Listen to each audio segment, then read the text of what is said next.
Next question, the simple interest on a sum of money is 935 of the sum. 935 of the sum. ఒక amount మీద వచ్చేటువంటి simple interest అనేది initial amount కంటే 9/35 times ఉంది. 9/35 times ఉంది. The number of years numerically 5/7 times of rate % per annum. ఇక్కడ time period అనేది numerically 5/7 times of rate of ఇంట్రెస్ట్తో కంపేర్ చేసుకుంటే 5/7 టైమ్స్ ఉంది.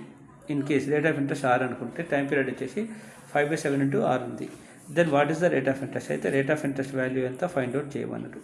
సో ఇక్కడ మన సింపుల్ ఇంట్రెస్ట్ అంటే ఆల్రెడీ ఫార్ములా ఐడియా ఉంది. Simple interest is equal to the PTR divide with 100. PTR divide with 100 ఉంది.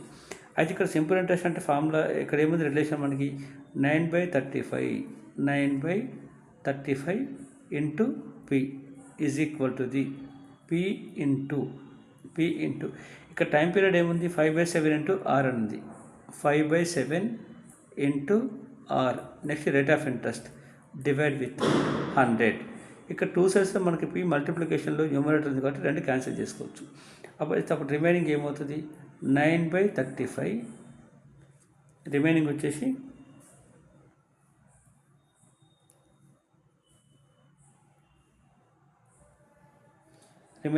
ఏమవుతుంది 9/35 is equal to the 7 × 100 R into R into 5. So 5 × R into R అంటే R² అవుతుంది. Next denominator వచ్చేసి 7 × 100 అవుతుంది. So first one denominators cancel చేసుకుందాం. 7 1 జా 7 5 జా. Next 5 1 జా 5 × 20. నెక్స్ట్ న్యూమరేటర్ డినామినేటర్ 5 1 జా 5 × 4.